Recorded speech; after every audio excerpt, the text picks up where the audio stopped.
देश भर में कोरोना की रफ्तार से हाहाकार मचा हुआ है, तो वहीं दूसरी तरफ मुंबई के बीकेसी वैक्सीन सेंटर पर वैक्सीन खत्म हो गई है। वैक्सीन सेंटर पर लोगों की भारी भीड़ देखी गई है। वहीं महाराष्ट्र के बीट में टीकाकरण के लिए आए लोगों पर पुलिस ने लाठियां भांजनी शुरू कर दी। दरअसल कई सेंटर्स पर वैक्सीन खत्म होने के बाद वैक्सीन वाले सेंटर्स पर भारी भीड़ जुट गई।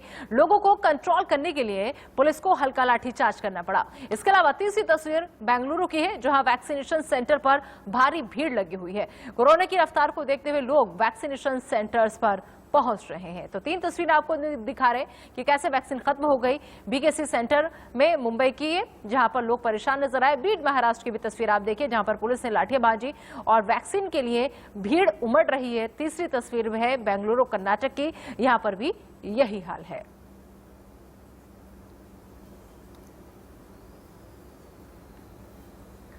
एमपी के छिंदवाड़ा में रेमडेसिविर की कालाबाजारी की खबर सामने आई है। पुलिस ने 6 इंजेक्शन जब्त किए हैं।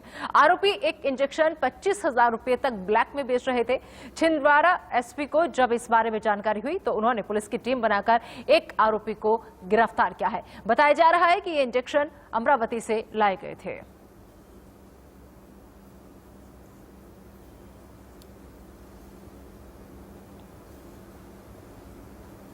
यूपी के गोरखपुर में रेमडेसिविर इंजेक्शन के लिए लंबी कतार देखी गई। बड़ी संख्या में लोग डिस्ट्रिक्ट कमिश्नर के ऑफिस के बाहर कतार में नजर आए ताकि उन्हें रेमडेसिविर का एक इंजेक्शन मिल सके। ये कतार उन दावों की पोल खोलती है जिनमें यह कहा जा रहा है कि यूपी में दवा और ऑक्सीजन की कोई कमी नहीं है।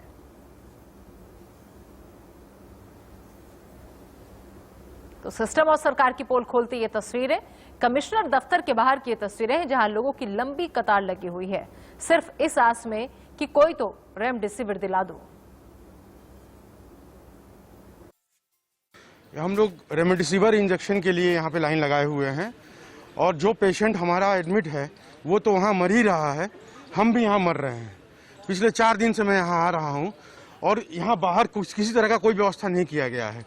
प्रशासन ने यहाँ बता दिया है कि टोकन मिलता है और टोकन किस आधार पे और कैसे मिलेगा इसके बारे में प्रशासन ने नहीं बताया। जो भी लोग यहाँ हैं वो हर आदमी अपने अपने हिसाब से आ रहा है, लाइन लगा रहा है। हम 12 घंटा 13 घंटा यहाँ शाम से लाइन लगा रहे हैं और पता चल रहा है कि सुबह आकर के यहाँ पर बवाल हो रहा है, क्योंकि हर आदमी को आवश्यकता है इंजेक्शन की। उस परिस्थिति में देखिए अव्यवस्था की सारी परिकाष्ठा पार हो चुकी है। और हम लोग के पेशेंट यहाँ फातिमा में और गर्ग में एडमिट हैं और हम लोग वैक्सीन इसके लिए इंजेक्शन लेने के लिए यहाँ हैं। इसकी प्रशासन को ऐसी व्यवस्था करनी चाहिए कि यहाँ पे पहले से ही नंबर लग जाए। ऐसा नहीं हो कि मतलब कि कोई अपना नंबर लगा दे रहा है, कोई कैसा लगा दे रहा है। इससे व्यवस्था जो लोग बचे हुए हैं कम से कम वो सुरक्षित रहें। ये सोशल डिस्टेंसिंग नहीं पालन हो पा रही है, ये बड़े शर्म की बात है। हम नागरिकों के लिए भी, प्रशासन के लिए भी जो है। तो भैया हम लगाए थे 12 बजे रात को, यहाँ के नंबर लिखा जा रहा था। पहले एक सादे कागज पे कुछ भाई साहब लोग बैठे थे, नंबर लिख रहे थे, तो लोग लगा के अपना नंबर 1 2 3 4 ऐसे करके फिर दूर दूर बैठ जाते थे। और अभी सुबह 6 बजे आए हैं लोग, अचानक कहें जो लाइन में रहेगा उसी को मिलेगा। तो उसमें तो हमारा 80 नंबर पर अपना नाम लिख के गए थे और इसमें आए तो देखिए इतने भीड़ के पीछे हैं। लाइन तो 4 ही बजे से लगा हुआ है, लेकिन यहाँ पे आके लोग अपनी अपनी मनमानी कर रहे हैं और एकदम कोरोना 4 से 10 हो जाएगा यहाँ पे, लेकिन कोई वो नहीं है। हाथ थक हार के हम लोग बैठ गए और क्या करें। कोरोना कर्फ्यू का सरकारी कर्मचारी भी बेजा फायदा उठा रहे हैं। छत्तीसगढ़ के कांकेर में नियमों का पालन कराने के नाम पर नगर पालिका कर्मचारियों की मनमानी की तस्वीरें सामने आई है। कर्मचारियों ने फल बेच रहे युवक को सरेआम लूट लिया। वीडियो में दिख रहा है कि ये लोग फलों को गाड़ी में भर रहे हैं। कुछ नहीं सर, हम लोग यहाँ से भंडारी पारा से यहाँ अपने घर में जा रहे थे वापसी में, तो रास्ते में मिल गए, उन लोगों ने रोक लिया। टाइम 2 बजे तक तो है टाइम वैसे घूमने का। तो वो एक बार पहले देख लिए थे तो बोल रहे थे चले जाना, तो हम वापसी आ रहे थे तो दोबारा आए थे वो लोग, वहाँ से देख लिया उन्होंने। तो उसके बाद में उन्होंने माना ही नहीं। हम लोग बहुत मान रहे थे, कह रहे थे मत लेके जाओ। उसमें कौन कौन थे? नगर पालिका थे और कौन कौन थे? सभी लोग थे। कौन सभी थे, सब अपने अपने डिक्की में डाल रहे थे। आपका सामान उठाकर पूरा सामान को ले गए आपका।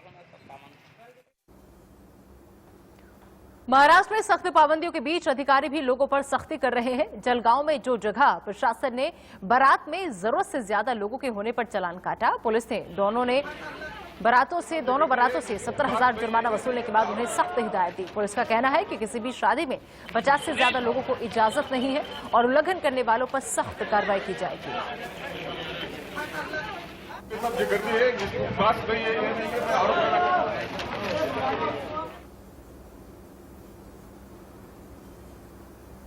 महाराष्ट्र में शादी में शामिल होने के लिए सिर्फ 25 लोगों को इजाजत दी गई है, लेकिन लोग मान नहीं रहे हैं। लातूर जिले के तलेगांव में शादी में तय संख्या से काफी ज्यादा लोग जमा हुए। सोशल डिस्टेंसिंग का उल्लंघन किया गया। ग्राम पंचायत ने एक्शन लेते हुए 50,000 का जुर्माना लगाया है।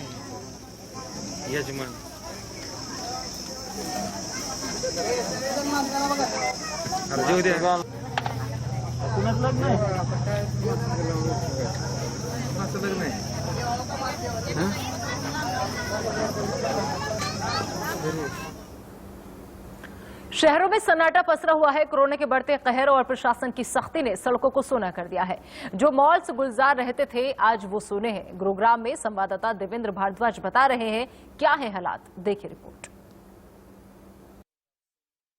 के आंकड़े को पार कर चुका है और एक्टिव मामलों की बात की जाए तो बड़ी संख्या में एक्टिव मामले अभी भी जिस तरह से बने हुए हैं, क्योंकि जिस तरह की स्थिति है इस बीच परिस्थितियाँ इस तरह की बन रही हैं कि मॉल और शॉपिंग सेंटर्स भी खाली नज़र आ रहे हैं। गुरुग्राम की बात की जाए तो बढ़ते हुए मामलों के बीच स्वास्थ्य विभाग की तरफ से ये अपील की गई थी लोग बेवजह घर से बाहर ना निकले और जो IT क्षेत्र है, कॉर्पोरेट ऑफिस हैं, वो वर्क फ्रॉम होम की रणनीति को अपनाएं, इस योजना को अपनाएं और इसी के तहत वो घर बैठकर काम करें।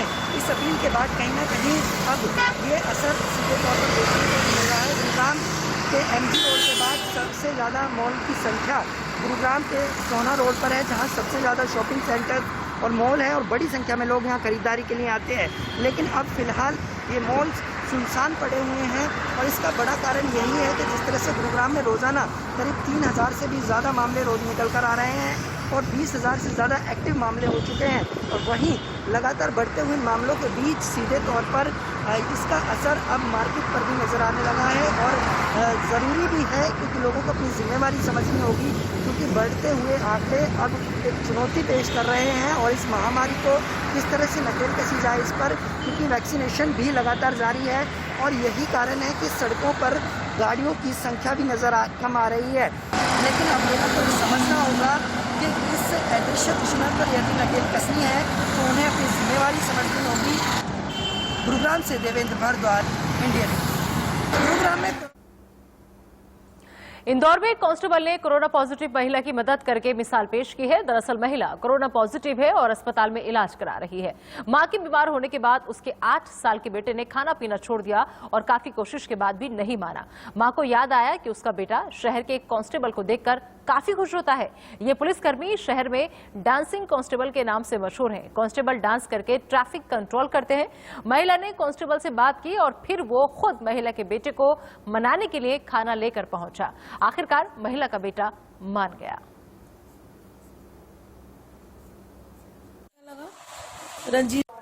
हाय, मेरा नाम Ranjeet Singh, traffic head constable Indore. और कल मेरी लाइफ में एक अजीब सा एक फ़ोन आया जिसको मैं उम्मीद नहीं कर रहा था, मगर ये ऐसी उम्मीदें साथ हम लोग को और पॉजिटिव बनाती है और हिम्मत देती हैं। एक माँ जो कोरोना पॉजिटिव थी और उनका फ़ोन आया रात में कि उनका बेटा उनके फादर को जो कि पॉजिटिव नहीं है, घर के उनके साथ है और उनको बहुत खाना नहीं खा रहा है, परेशान कर रहा है और थोड़ा सा विचलित हो रहा है और थोड़ा सा डीमोटिवेट हो रहा है। तो आप प्लीज़ उनको फ़ोन लगा के उसको मोटिवेट करिए और उसकी हेल्प करिए। एंड वो खाना नहीं खा रहा है। तो मेरे लिए एक बड़ा मार्मिक क्षण था। मेरे को बड़ा आंखों में आंसू भी आया कि क्या मैं इस तरह भी क्योंकि हम ड्यूटियाँ करते हैं, हम चौराहे पे बेहतरीन ड्यूटियाँ करते हैं, लोगों को एंटरटेन करते हैं, लोगों को हम काम करते हैं, पर किसी के दिल में इतना हम बस जाते हैं कि वो हमें अपना आइडल मान लेता है। और कल का उसकी अनुभूति जो हुई मुझे कहीं ना कहीं बहुत हिम्मत देके गई। तो मैं फिर उसके बच्चे के से मैंने वीडियो कॉल पर बात भी किया। वो बहुत हैप्पी हो गया, बहुत खुश हो गया। उसने वादा किया कि आप खाना खाऊंगा मैं और मैं वेट करूंगा और आप मेरी मम्मी को लेके आओगे तो खाना खाऊंगा मैं।